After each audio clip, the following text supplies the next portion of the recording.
Welcome once again to the Biz Breaks Podcast. I am the host, Kevin the Credit Crusher, along with my co-host, Nykeia Neal, the financial expert.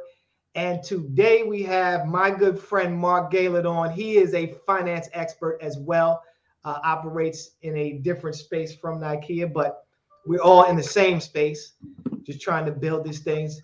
So Marc, welcome to the show. Hey, thank you so much for having me. It's a pleasure to be able to connect with you again. Listen, I feel like I'm yelling. Does it sound like I'm yelling to you guys? No. I feel like I'm hyped. I feel like I'm hyped. I'm always hyped. I love the energy. Yeah, when I get to hang out with my good people, I'm always hyped. So Marc, this is the Biz Breaks Podcast. It's just real talk with real entrepreneurs, and we're not talking about. This is not a class. We're not in here teaching about financial principles. We're not in here doing an interview. Listen, Nykeia had to change the spirit of the show because I was on here trying to get people to answer these specific questions in a specific order. And we said, no, we want to have conversations. Mm-hmm. Right? So we're not going to come in on here to ask you to go into some investment theory. We're not going to do none of that. We want to talk about how you got to Kingdom Financial and the principles that led you to it. So, Marc, just tell us who you are, what you do, talk about the company, and then tell us a little bit about your journey. Absolutely. So me, Marc Gaillard, I'm literally a Philadelphia kid, born and raised. I grew up in the Strawberry Mansion area, went to Central, stayed local, graduated from Newman University, and basically wanted to be able to more or less build and serve the communities that I saw growing up, that I lived in, had loved ones in, as well as, the ones that I grew, to come to appreciate. So for me, it was mainly just a thing of serving, what were the areas that people had questions in, what were the things that they were concerned about, and then more or less just building around that, because at the end of the day, service is really at my heart. So for me, it was just, a natural migration. One thing that I learned actually about finance was that it was always evolving. So whatever you knew, you could always expound upon that. It was always, changing. So I love that part because I'm a natural learner. So I love to put myself back in positions where I'm able to grow. So for me, like I said, just made a lot of sense. While in the business, I started more or less just kind of noticing certain things in terms of the business structure, ways of doing things, ways of not doing things, and then just decided that, I wanted to basically be the one that was in more of control of my destiny, of my future. And not only just that, but be able to make a greater impact on my family and other loved ones. So for me, it was just like a no-brainer. You build a business, you be an entrepreneur, you take that risk, as well as, show others how, it can be done, so that they can also, be able to walk into the same level of success. Now, the funny thing about it, because I was even thinking about, a few things, even when we spoke earlier today, from an entrepreneur standpoint, I'm not mad at you, brother. You go right on ahead. He's gonna take them off. Mid speech, right? This is going. I'm taking these glasses off. So they're reading glasses, so they're messing my eyes up if I'm not reading. Gotcha. Oh, okay. Completely understand. But so from an entrepreneur standpoint, that part came natural. My mom and I joke around because I literally had my first business when I was like 5 in kindergarten. And that's when, I literally just kind of would evolve it, once again, based on need. What was that business though? You can't skate past that. In kindergarten. So I was actually at that time just serving food, and right at that point to like folks in my school. So more or less started doing that more and more. And then eventually, once I actually learned how to cook and it was safe for me to enter the kitchen, then I started, expanding that, breakfast sandwiches, made to order meals, things of that nature, homemade cookies, all of that stuff. And like I said, just kind of work my way up. But for me, it was always more or less kind of listening to what was the need, what was the concern, what was going on, and then saying like, hey, this is how I can address that. This is how, I can meet that and be of value. Okay. So Marc, can you still make the Donald Duck shaped sugar cookies? Absolutely have not lost the skill at all. Actually, the cool part about it, I've been letting my mom build and I'll say expand the family businesses that we've had. So she's even launched a couple this year. So I'm like, hey, you handle the family stuff. I'm going to deal with the money because that's my thing. Yeah, that's your thing. Right. Are you a parent? No, not yet. Okay. Well, I'm going to ask this question anyway. So even though you're not a parent yet, you started in that entrepreneurial journey like early, like you just said, you was in the kitchen cooking up some things. So if you had a child, like how would you like really, kind of like foster that within them or like start that journey for them? I know you think about it sometimes if you want to be a parent. So what do you think that would look like for you and wanting to do that with your own future children? I like that question. Thank you. Actually, so I'll once again never had kids of my own. My training ground was actually helping to raise my younger brothers. So what I did with them in turn is I focused on their natural gifts and abilities, the things that they love to do without any requirements, without any stipulations. Why? Because I found that that's the thing that they would be willing to put 100% effort into, and really go all out. So it was more or less kind of marrying, okay, what do you naturally love to do, as well as what are you good at? What things, kind of come intrinsically. So taking a look at that and then identifying, okay, well, based upon that love, that skill, so on and so forth, these are some different areas that, you can pursue and go into that will really help you to enhance that. And reason being, as I started learning more about education, I started getting a better, I'll say, appreciation for specific education. Not general education, but getting a specific set of education so that all the nuances, the ins and outs of it, and really can master it. So that's what I would just use to steer them in that direction. Now, from kids' standpoint, I actually am in the process of publishing my first children's book that actually breaks down on a lower level how they can implement certain financial principles so that they can see their dreams come true. Now, we're not specifically gearing it to finance. We're starting there, but it's really overlapping in several areas of life: thinking, speech, action, collaboration, so on and so forth. So, because like you're saying, at this point in time, it's mainly just the kids having someone that they know or feel comfortable that says like, hey, they're listening to me, they get where I'm coming from, and this is the track record that I can go on. Once they know that you care, they're a lot more willing to actually hear you out in terms of what may be able to help. But you have to give them something that is completely in their wheelhouse. That's good. You're not a parent, but listen, you just gave me some tips. So I was like, okay, that's good stuff. And I'm definitely gonna buy that book when it comes out. When is it coming out? Thank you kindly. Well, I'm actually still working out the details with the publication company. It's really something that I told them I would be willing to take a look at in the second quarter, just with some other things that I have going on. But I will most definitely keep you posted with everything. Yes, you will. Yes, you will. Sorry, Mark, brain is churning. Go ahead, Caleb. We're gonna come back to this later in life, but I want to say consider releasing the book as an NFT. Had I known before what I know now, we'll talk about that later. Yes, in the show. Yes. I'm on this NFT thing. I'm on this NFT thing, but we'll talk about that later.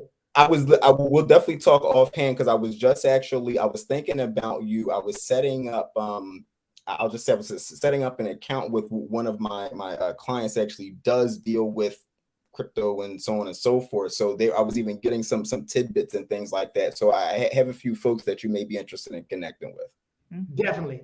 But I want to go back and piggyback sort of off of what Nykeia asked. And so you said at 5. Mark, are there differences between people who are wired as entrepreneurs and people who come into entrepreneurship because they have a gift or a skill? That is a very, very good question. I kind of liken that to leadership. Like, are leaders naturally born or can they be formed? That's the type of thing. I believe that there are individuals that do naturally have that desire, that drive, that understanding. But what I find, even with that natural ability, how hard are you willing to work at it? you know, in terms of honing it, perfecting it, so on and so forth. So I do believe that there are certain folks that are naturally wired, but you get somebody that's not naturally wired, but that just literally believes and has drive and like, I'm going to make this work. I'm going to serve. I'm going to help people. They will even surpass that person that naturally, you know, can do it, but just doesn't put forth the effort. So my thing is, why not marry the two? Why not bring, you know, the actual natural passion and desire with the know-how? That way you can really enhance what you're able to do. Yeah, I think gifts and abilities, whether natural or unnatural, have to be without the skill, without the work, none of those things come to fruition, right? Michael Jordan was gifted. He was a gifted athlete. Is he even relevant? LeBron James. Let's go. He's not even relevant anymore. Bro, I literally just had a conversation with my cousin, and you know what we compared? I'm not exaggerating. As basketball fans, we compared AI's natural ability and talent to Michael's naturally ability and talent, but Mike's drive to be the very best and how it equated to success after success after success. Not saying that AI didn't still step in the gym, but you didn't see that exact same, you know, drive and determination. But when you look at a Mike, when you look at a Kobe. No. They took that natural thing and they made it a life of its own. So I say it's like what is that saying? Is what is it? Hard work outbeats talent every day when talent don't work. You know, it's like the same thing. And I knew you was gonna go AI as soon as you said you was having that conversation. Because it goes back to that practice. We talk about practice, like we ain't never gonna be able to get away from that, right? And then you hear the stories about Kobe from other players talking about how listen, I thought I was getting in early. This dude's already in a sweat going on like his second workout. So you hear about that and how he was able to come back from, you know, even from getting like injured, how his injuries, he was able to bounce back and how that mindset really was, even when you have talent. Everybody has talent and ability. God gives everybody something. Right. Like, everybody has something. It's just whether or not you're going, how it's molded, if you like that hard work, or if you even recognize it as a talent. Because there's some things you think about, like if you can't, you know, because I can't draw to save my life. My daughter's always asking me to draw stuff. She's like, draw a cow. Cow and a dog looks the same. Okay. Like I don't have any talent when it comes to that, right? No. But I'm good with people, but I didn't know what that was at first. I didn't recognize that as a skill set and as a talent, but it is. Everybody's not good with people. And if you in a business, you need to be good with people. Sure. Right. But I didn't recognize it at first. So and nice. You must have been on Instagram today. You must have seen that post with Chris Bosh talking about Kobe. You did? Because you just quoted from, I literally just saw the post where he was talking about Kobe and he's like, I came to the gym early and Kobe had already been through a workout by the time I got there. No, I didn't hear that from him. I heard it from so many other players though. Like, like AI, they will all say, we'll ask him like, hey, like, do you want to go out to the club? And he's like, nah, my trainer comes at 4. Well, Kobe, it's 11 at night. Okay, I'm going to the gym to wait for my trainer to come at 4. I'm going to work out before he gets there. Then I'm going to do that workout. Then I'm going to do the team workout. Why? Because I want to be the best. Because I want to be the best. Yeah. So you can be wired as an entrepreneur, but not have the drive. You can fall into entrepreneurship and have the drive that makes you successful. Either way, it's the drive that distinguishes your success from mediocrity, right? So Mark, are you wired as an entrepreneur? Because you got the drive. I know that's why you're here, because I saw the drive when we met many years ago. So I know you have the drive. Are you wired as an entrepreneur? Absolutely. Actually, the fun thing for me has really been, for me, mastering it. Literally, like, so what this, for me, entrepreneurship and what I love about it is I'm a creator at heart. Give me a blank slate, blank anything. Let me just literally hone my vision and just start creating. So for me, entrepreneurship is literally as grand as, well, what's the most vast vision that you see and how can you put it together? So for me, it's literally just been, okay, how do you do that successfully? And there are ways, obviously, of being unsuccessful and then ways of actually being successful. So really more or less kind of for lack of better words, throwing certain things against the wall, seeing what sticks to formulate your, formula, so to speak, of success, basically, and then basically more or less reproducing that, time and time again. But for me, it has been, like I said, just focusing on that. But kind of similar to what Nykeia was saying earlier, I never really realized or appreciated the gift that I had at connecting with other people. Mm. And as an entrepreneur, that is a missed art. Like, folks focus on sales, they focus on this number, that number, but no. If you're not connecting with the people on the level that they expect and want to connect on, you will miss out each and every time. So I've actually been focusing still on the actual, like the numbers and the process and so on, but I've been actually redeveloping and going and reinvesting and enhancing my ability to connect with folks, actually understand like the whole emotional intelligence piece, speaking on their level, connecting where they are. That way I can even be of service. And my thing is, if I can't do that, then what am I in business for? I'm here to serve. So that's been the growth process for me. Yes, I'm in that process too, Mark. Let's talk about it. Nice. Kevin, are you growing, Kevin? If you ain't growing, you dying. You growing over there, bro?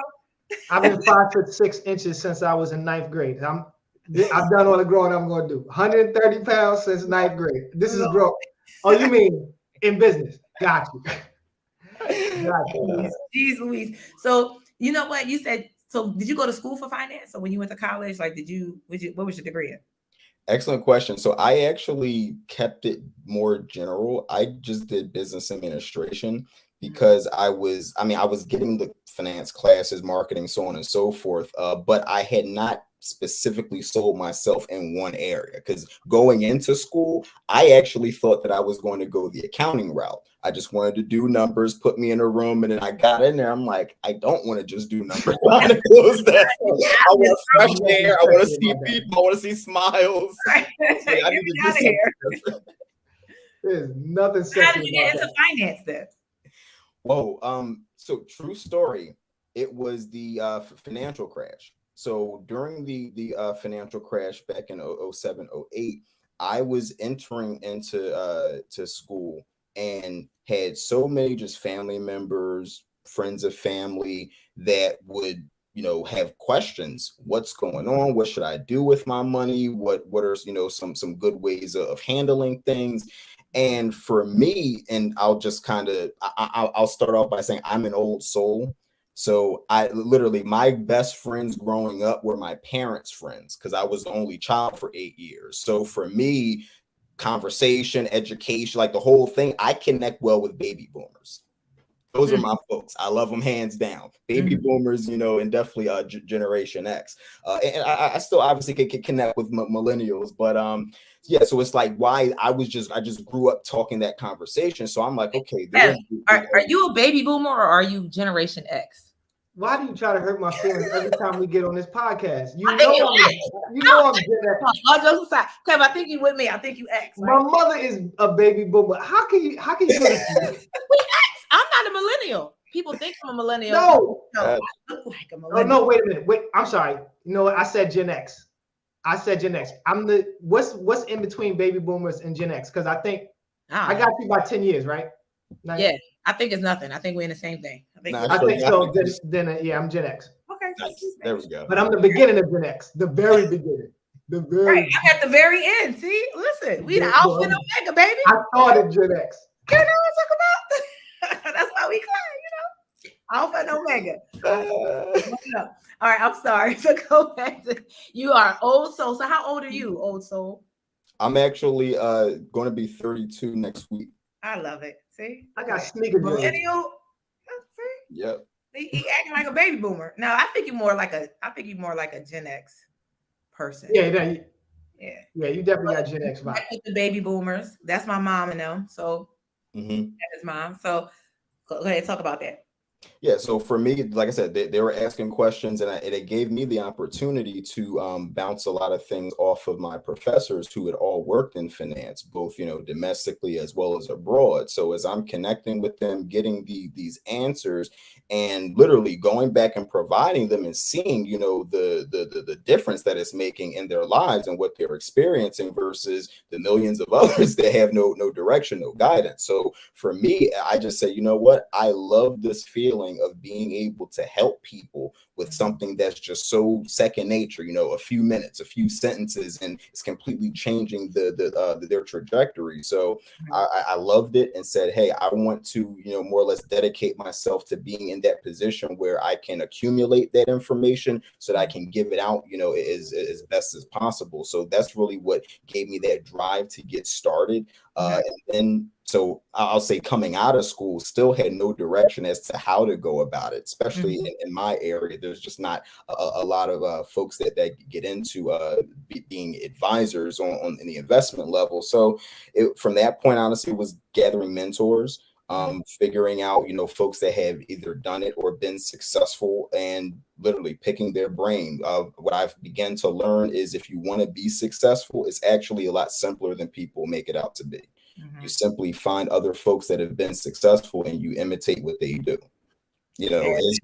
So for me, it was like, hey, instead of me having to learn by default and possibly, cut myself short or burn out, I'll go find someone that knows exactly what pitfalls to avoid so that I can try to reach those goals in a shorter time frame. Right. I know I'm sound like I'm monopolizing the question, Kev. I'll go right to you. I just want to stay with this real fast. So we talk a lot of times about college, like how it's like, especially for my generation, it was definitely was pushed. Like, in order for you to have a good life, you have to go to college. Yes. Entrepreneurship wasn't really talked about at all for me. It was like, you have to go to college, right? And we know that you don't need to go to college to have a good life.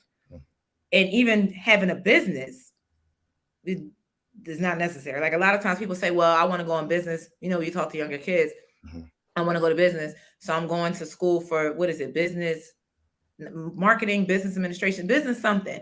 And sometimes, some of the professors have never even been in business. They're never business owners themselves. So it's like they're teaching from a textbook or from working for somebody else. So in your college experience, was there anything that you did get from college that did help you, with your entrepreneurial journey, outside of like the knowledge of what you learned, but anything that you could apply that, hey, this professor was a business owner or something like that you were able to use outside of college? Yes. I'll say I was very blessed. Literally, so hands-on information, literally from actually even one of our current mentors that were in finance. My accounting teacher was studying for his CPA and actually passed like while we were there. And he would literally just give us flat out knowledge on, this is what you need to know about life. Literally, he would every semester, he would start the kids off. It was like 10 simple things to being, more successful in life. And it was not, very difficult things. I think I may even have a copy somewhere. And so literally it was, just what I personally did. I didn't really even grow into a love of learning until I hit college. I'm more of a late bloomer. Once I understood the value, I made my teachers my mentors. I was there after class asking those questions, whether it was for me or others, which allowed us to have a stronger relationship. They saw that I was valuing, what they were giving me. So they would even give me, certain, inside information that other folks may not, get, because they're going to divulge everything. And for me, it did come to fruition. I was taking the marketing plans and agendas, the business plans that I was building. I didn't get a chance to talk about, while I was in school, I actually started a music entertainment company that we wound up, we had like a Philadelphia base and then later expanded to like New York and California. But what I was learning literally helped me to build that, and I was the only person that had a business background. So I butted heads with folks. I'm like, no, this is the way you're supposed to do it. And, when they saw it work, there were absolutely no complaints. So, Gotcha. But I agree with you. College is not for everyone. I really believe it depends on what you actually want to do from a professional standpoint. For some, maybe it's trade school. For others, maybe it is college. But really, for some, and this is why I'm really trying to tune into identifying children's gifts and talents before they hit these ages, because if they can, just use this as an example, if while they're growing up, instead of them learning, let's say 12 plus years of general knowledge and having no idea what to do with it, what if we were teaching them 12 years of engineering because that was their gift? Like, how great do you think they're going to be as an engineer when they're ready to transition, or whatever the case is? Right. No, I get that, because I should have went to college, not when I did. I should have went to college later. I actually ended up finishing later. Okay.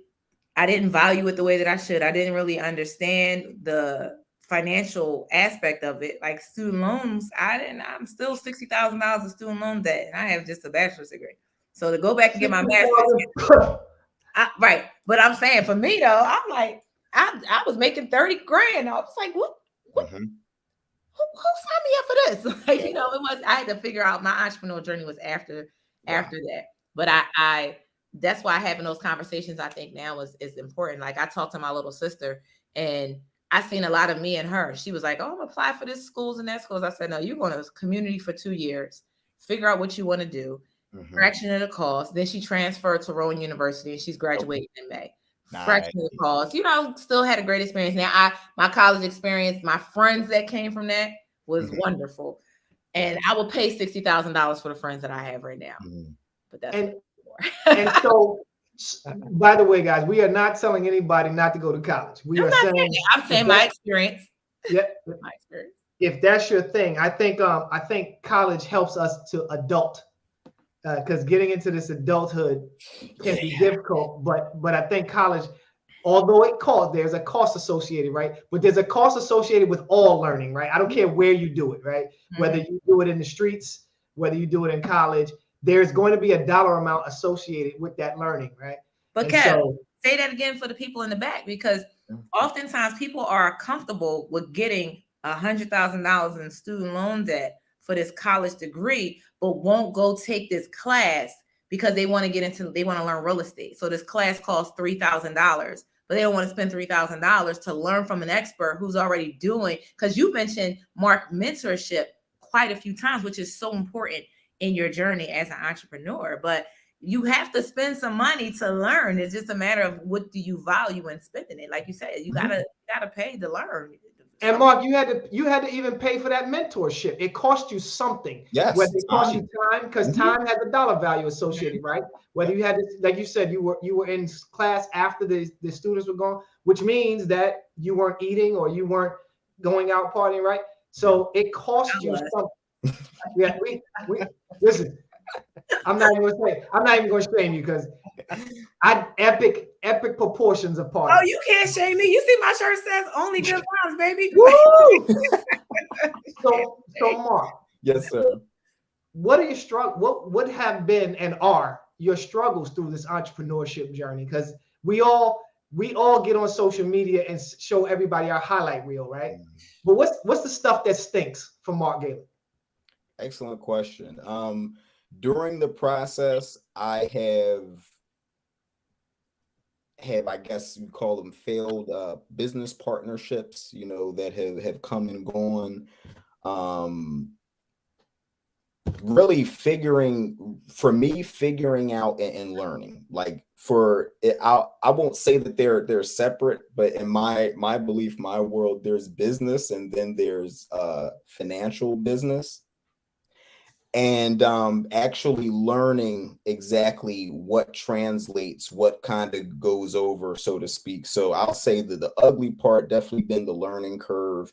And then there were even personal things that I had to get out of the way. My own head trash, self-doubt, just fear of rejection, certain things that, you don't even realize that you grow up with, as a kid that impact the way that you go after things, the way, your approach and your comfortability dealing with folks and the whole 9 yards. So it was, for me, it has been a purging, so to speak. And I value the purging because I remember when I entered the business, I had a vision of who I was. And I knew to reach that individual, to reach that level of success, I could not do it with the person that I was at the time. So I literally just committed myself to improving, like we say with Michael Jordan. No. I'm beating my best self every single day. That guy gives me breath. That's my promise to him, is that he knows whenever it's my time, I put everything out there. So, that's my main focus, to get over, the good, bad, and the ugly. And then after that, I just let the process be the process. You have certain failures. We all went through COVID. We learned stuff that no longer works anymore, new things that do. And it's, just being about that evolution. Mm-hmm. That's good. Do you ever want to quit? Absolutely. Are you kidding me?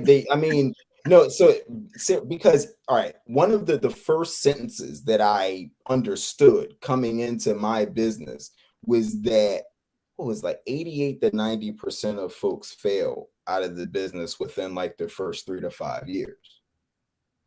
So many a times I had that question with myself, like, because I always knew I could go do something else.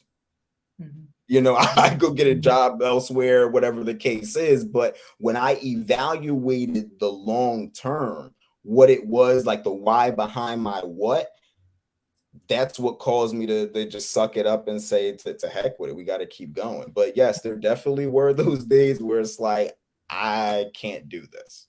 So I'm gonna keep your feet to the fire on this question. So Marc, give us specifically, because here's what I like to hear. So we can all, as entrepreneurs, say there was a time when we wanted to quit, right? And other people can hear it and say, you know what, I wanted to quit too. But people like stories, right? They like to hear the story. So give us a story about when you wanted to quit and why you wanted to quit. What was it that made you say, oh, I'm not gonna do this no more? So it was, I remember, it's definitely like my first couple years. I remember basically, for me, with this fear of rejection, whatever the case is, having days, sometimes weeks, like nobody calling you back, nobody answering your call. You don't see checks coming in, because you're still building your pipeline, you're still building the trust and so on and so forth. And literally, but in the midst of it, the firm that I was at had very like multi-million-dollar producing folks. So it's like, I see the success and it's darn near taunting me, literally. Like, I know it's real, but the fact that I can't, reach out and tangibly grasp it is eating away at me. And a part of that was like, to heck with this. I don't, need to put myself in that mental hole or whatever the case is. But what I even learned is the power of thought. I could look at it in that lens, obviously, like we were saying, in terms of going down or whatnot, or I could just look at like, hey, I have a hell of a lot of growing up to do. I have a hell of a lot more growth that I can do so that I can be there. But no, for me, when you're not seeing money come in, but you're seeing your savings flow out, like it has wings, you're just seeing it fly away, and that nothing's gonna replace it. Seriously, and I didn't transition. I didn't get into the business with like no money, no capital, no backing. But it's like I was thanking God that I had what I had. Right. It really comes into clutch. But no, it really does. It will force you to stick with the why behind your what and really boil down to how bad do you want it. Folks can talk a very good game. I know a lot of people out year 1, year 2, year 3, like, but are you going to stick with it? Nice. I like that. What's your why? What's your why behind your what? I wrote that down. It's good. Yeah, there's a speaker that I love that says, if your why isn't big enough, your excuses will be. Mm. And it's so true. It's like the another saying I love: you could either have reasons or results, but you can't have both. And these are just things that I keep to challenge myself. Actually, I remember maybe even a pivotal moment. I remember my second year. We were doing like this company wide event, and they had a motivational speaker. They had been so excited to get Inky Johnson. Inky Johnson. I never heard of Inky Johnson. I'm gonna write that down. If you have never before, please go on YouTube, check out his story. Okay. Like a 10-minute clip. One of the most amazing stories. I'm not exaggerating. He and I, at the ceremony, I was fortunate enough to win an award, and I had an opportunity of actually connecting with him and talking with him. And really, really powerful guy. You can tell when someone knows who they are and what their purpose is. It just, comes across. But I use him as well as a few others whenever even I get low and it's like, I don't want to push anymore. I don't want to exert more energy. I don't want to take that next step. I put on their story. And whether I'm fighting through tears or frustration or whatever the case is, it's like, no, you're here for a reason. Impose your will. Create what you were here to create. Make it happen. Leave it all out on the line. What's the worst that could happen? You mess around and succeed. It's just like, give yourself that energy. Now, not everyone has it. So what I've come to value are mastermind groups. That where you can connect with other individuals that have drive, or even that may have usually it's like varying levels, but collectively you can use each other's experience and know-how and ability to enhance one another and do it in a quicker fashion. And as I've, like I was saying, just kind of those two things, like there are definitely painful days, but I'm finding that I'm getting out of the rut sooner. Changing the narrative quicker, and then reaching those moments of success a lot more frequently. That sounds like mental toughness. Like you hear mental toughness a lot. Like it's starting to be, I guess, like a coin type of phrase, but you're putting the work in to stay mentally tough. Like you said, when you get down, it's like, who can I listen to? I have a YouTube. I pay for YouTube because I don't want to hear commercials. That's how much I listen to YouTube. So I just went to it right now. And so much so, like, I listen to E.T., right? Oh, he's awesome. He's awesome. I go through phases with certain people, but let me tell you, baby, that mental toughness when I had a baby and the labor pains, I was listening to I Can, I Will, I Must. That's what I was chanting in my head because I listened to that so much to help me get through other things that it worked for that. Now, eventually I did get the epidural. But hey, you had it. Off topic for a second. I believe in them epidurals. I was trying when my daughters were born. I tried to steal a 6-pack of those epidurals and sell them on the street because I was like, no woman, no person should go through the pain and have to sound like this woman sound. Epidural. Listen, I swear by the don't take drugs, people. But if you have a baby, get 18 hours in, I tapped out. Like, all right. Wow. Let's get it. Where's the guy? Tell the guy to come on. Yeah. He ain't working right now. Yep. And my so hat off to you.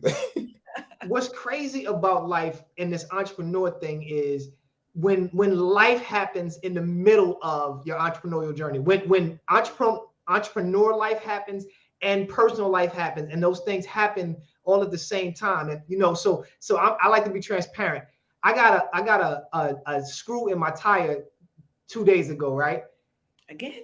In the middle, right? So I had a screw in one of my tires 2 weeks ago, and then 2 days ago I got another screw in my tire. But that thing happened, Mark, right in the middle of my entrepreneur day, because my day, this is my job, this is my life, right? Every day I get up. So it's like, and I tell people, when you going to work 9 to 5, just think you're going to work 9 to 5. I'm going to my business. but it's the same thing. I have to take, so if you're at work and you get a flat tire on your car, you got to leave work. You got to, if you have a boss, you have to take off, however that looks, right? I have to do the same thing, only I am the boss, right? So the luxury I have is I don't have to go to somebody else and say, can I take off this time? But what I don't have is my clients are really the bosses, right? So in the middle of changing this tire, I'm not taking calls or taking calls and trying to disguise the outside world, right? Because my clients don't need to know that there's a tow truck out here, right?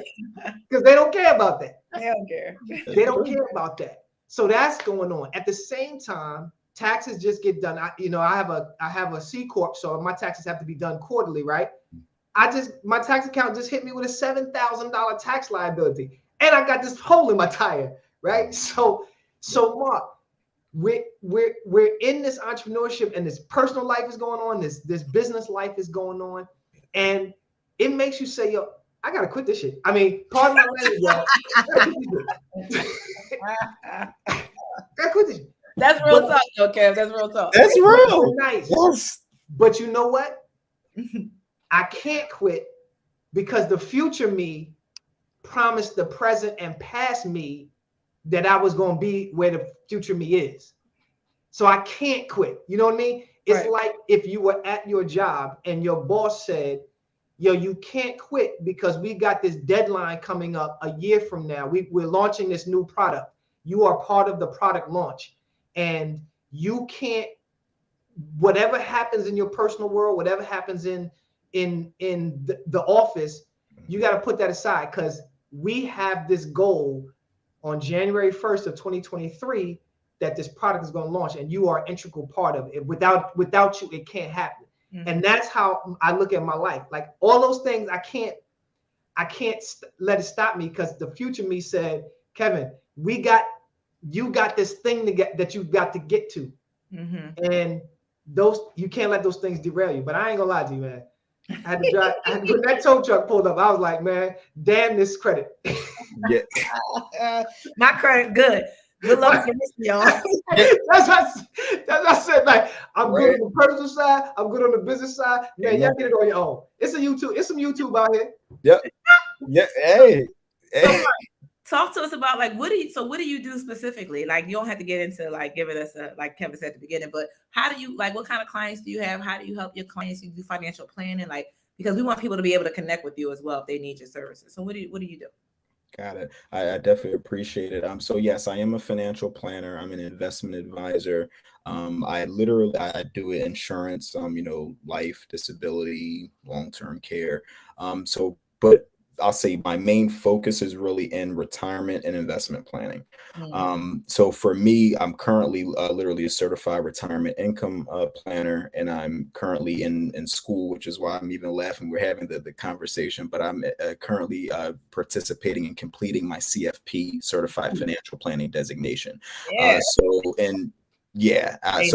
I'll be doing that, and I'm going after the CHFC. That will be my probably next to last, but at least before I take a break. But so for me, that I just love finance, literally, especially the more complex aspects of it, how to reduce taxes, how to be more efficient and have our money accomplishing several things for us instead of just staying stagnant. So for me, I'll say as an entrepreneur, the more that I learn about finance, really I incorporate it in this vein, helping folks to literally become their own boss. Mm. What do I mean by that? Well, not many people had used their money as their employees to build their brand, to build, their overall business structure, what they're looking to do. So it's basically giving them that know-how.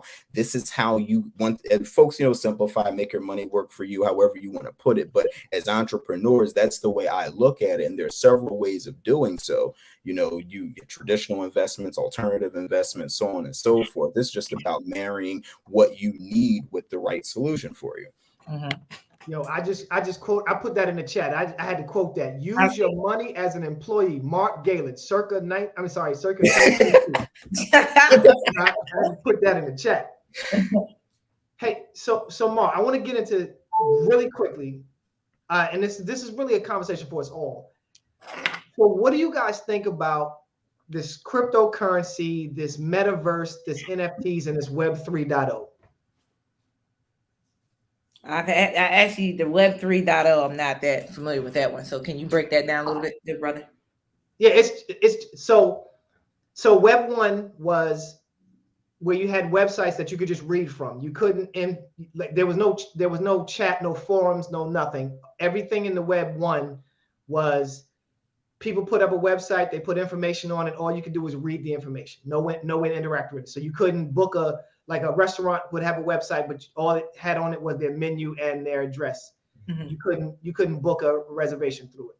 Then Web 2.0 came out, and that was that's when you saw a bunch of the blogs and people were interacting, and that's the web that we're in right now. So out of that came social media.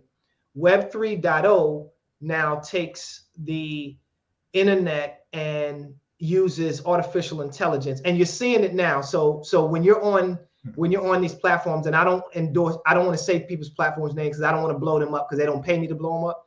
But when you're on these social media platforms and you say, you're talking to yourself or you're talking to somebody and you say, I want these Jordan 11s, and all of a sudden an ad comes up in your feed with the Jordan 11s. Okay. So that's Web 3.0. It is listening to your conversations and it is reacting based on those conversations. And so it won't be released for some time, but that's where the web is going. Right? But I got it. It's already. So most of the components are there. What Web 3.0 is going to have in it is virtual worlds, right? So right now you can go to different domains, right? Like you can go to my domain, Premisien.com, or you can go to another domain, right? At some point in the future, Premisien.com will be a world. And you can literally leave Marc's world, so Gaillard.com, and come to Premisien.com and see a virtual world, so you can see all these things. Remember Sims? So the metaverse is Sims. That's exactly what it is. That's exactly what it is. Wow. Man, I used to play Sims. I missed class a couple times getting caught up in Sims. So I don't know about being in the metaverse. I'm getting caught up in life. My daughter was like, give me food. I'm like, no, I'm in Kevin's world right now. I'm in the metaverse. Just eat these donuts. I don't even give her donuts, but I'm just joking. But both of you guys are in the investing space. And so what do you guys see a place for this cryptocurrency NFT world? I see a place for it, because the world is constantly evolving. And you do have to keep up with the times. You have to know what's going on. This pandemic was we talked about this. Like this pandemic was hard for someone who I like being around people. Like I would rather prefer whatever. How I'm supposed to say that? I would rather be around people in the real world where we are on a beach together, beach vacation, instead of being taking time off during my day in the metaverse. But I get there's a place for certain things. So I'm not opposed to any of it. I'm actually excited to see what it goes to, but it's like a struggle for me as a 43-year-old mom of two, right? I want them to go outside and skate and do some things and all of that. And, my 11-year-old would rather be on the phone or on whatever electronic. And I have to try to set up things to not let her just stay in that world all day, because I do believe there's a lot of value in the physical world. You know what I mean? Mm-hmm. So that to me is a part of it. And then I still believe in our field. Yes, you can get we have robo advisors and things, right? So a lot of times people want to go invest with robo advisors. I could put my money here and not have to talk to someone, but you're losing the value of having to talk to somebody like me or Marc, who's going to talk to you about your problems, about what you have going on, because a robo advisor, you just put in what you got and they just calculate it. It's not going to talk about, hey, I just lost my job, or this money was funny, or this happened, or that happened. So that touch that's there, I think is something that it still should be valued in a way. So I'm not as familiar with it, but I know that I want to see and still touch people. Like, I'm excited now that I've actually started seeing some of my clients face to face again, as opposed to just everything being on Zoom, and connecting with all of my agents only on Zoom, where now it's having to have that, because that's something I think that we miss, like human contact. That's why, we haven't seen really the damage that, this pandemic has really caused yet. We haven't seen it yet. It's going to be, years to come. But so that's my take on it. I think cryptocurrency is great. It's you don't want to just have everyone else to control your money and all those things. So I think that that's great too. But I'm gonna stop talking now. So go ahead, Mark. I'll be going on and on forever. No. I definitely always appreciate hearing other perspective. Even a lot of what you said definitely echoes, some of my sentiments in terms of just the usefulness. Is it a place for it? I definitely believe so. I believe with the different variety of individuals and their preferences, of course it was. Literally, you look at just why the metaverse and certain cryptocurrency was created. It was because people saw a need and a use. I still think that more or less some of the demand for it is still in the infancy stage, in terms of like complete applications for its usage in certain areas. But I think that, as time progresses, we'll definitely be able to just see how it evolves. And it's really just going to be a matter of, okay, how will this system or this source relate to me in my life, and because it may be a larger capacity for some, a smaller capacity for others, depending on their situation. So I'm really, really intrigued to see what will come about. But definitely, I'll say, taking a look at it from an opportunity standpoint, even, with the pandemic, and we suffered a lot. And kind of similar to what you were saying, still have not even seen all the ramifications of it. Fortunately, there have been some advancements and some adjustments that have, just improved the way that we do things. So hopefully we continue to remain innovative and, see other ways that can just help us to improve life instead of, destroying certain, key foundations of it. Yeah. Go ahead, Kel. So I am excited about it because for the first time in my life, I am investigating something in its infancy stages and not jumping on the train late, right? When I wasn't around when Web 1.0 came out, I was definitely so Web 2.0, the significant occurrence in Web 2.0 was the .com bubble, right? Where everybody had a .com website and people invested hundreds of thousands of dollars and lost their money because these websites did nothing, right? That was that burst. But people made millions in that .com bubble. So they say people lost a lot, but people lost a lot of money. Bill Gates was the recipient of a bunch of money from the .com bubble, right? I missed social media. I got on social media late. All the social media platforms that came, because I was here long before social media, and I was an adult long before social media, right? I remember when they came, but I remember not even thinking about them. And then 10 years later, I'm now jumping on. And right now, so YouTube has been out for 20 some odd years, a little less than 20 years. I'm just now getting on YouTube saying, oh, this is what YouTube can do, and this is what I can do with it. But it's late. Everybody's taking advantage of it. But the NFT space, the metaverse space, Web 3.0, I understand that it's something new, that it's something that is probably going to be here to stay. And I have the opportunity to learn about it in the beginning stages and find out its usefulness for, like Mark said, me and my family. And I'm really excited about that. Really. Yep. And to teach Nykeia, because you're going to learn it and you're going to teach me. So that's going to help my learning curve. We got to be smart about this, right? There we go. You're going to teach Nice, because it's about time preservation, right? It's about time preservation. The three of us have the same 24-hour periods, right? We can be 3 times, or actually exponentially effective. If I go out and learn about this thing, Mark goes and learn about this thing, you go and learn about this thing, and then we bring that knowledge together instead of me trying to learn all 3 of those things. Exactly. I got you. I'm on. Listen, remember that Kevin Lewis said this. NFTs are my thing. Okay. NFTs are my thing. I love the NFT space. And really quickly, and like I said, I don't want to talk too much about this. But the reason I'm going to continue to talk about NFTs is for 2 reasons. One is because I'm now starting to be interested in art collecting. Okay. And NFTs are a way to do that. Mm-hmm. You can get digital art. It's the same as printed art, with the exception of printed art can be destroyed easily. Mm-hmm. Digital art can remain forever as long as there's, an internet, right? Number 1.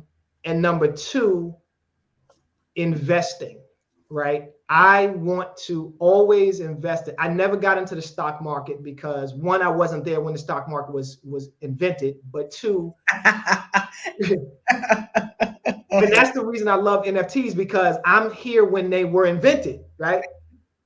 I wasn't there when the stock market was invented, so I'm jumping in the game late, and I don't like investing in things that I don't have control over. But NFTs are a way for me to have control. I can look at some art and say, ooh, this is nice to me. I think it's going to be nice to somebody else. And so from an investment standpoint, I think there's a lot of money to be made in the NFT space. I just started learning, and I'm going to continue to learn. But I promise you, I believe this thing is a new frontier. And I think it democratizes wealth better than any other instrument I've ever seen. Democratizes. I knew he's gonna give me a word. We was 4 minutes almost off. I need to see. Kev gives me a word every show. I'm like, okay. I love it. Yeah. Listen, Mark, it has been a great time, man. Had a wonderful time. Yes. Definitely wonderful time. Thank you for letting us into your world of early entrepreneurship at 5 years old. Did y'all if y'all missed it, he became an entrepreneur at 5 years old. Mm-hmm. So thank you for letting us know that world exists. Thank you for also letting us know that sometimes entrepreneurship sucks. Right? Yeah. And that's real. Also rewarding at the same time. It's so rewarding. I'll say whatever you focus on, that's what it's going to be for you. Sure. How about that? Yeah. Wherever your focus goes, energy flows. So. And you drop some bars in here, man. You drop some bars. If your why ain't big enough, then your excuses will be. Mm-hmm. And use your money as an employee. I got those. I put that in the chat. Nice. So, Mark, if somebody's trying to connect with you, get your service, or just connect with you as a person, how can they find you?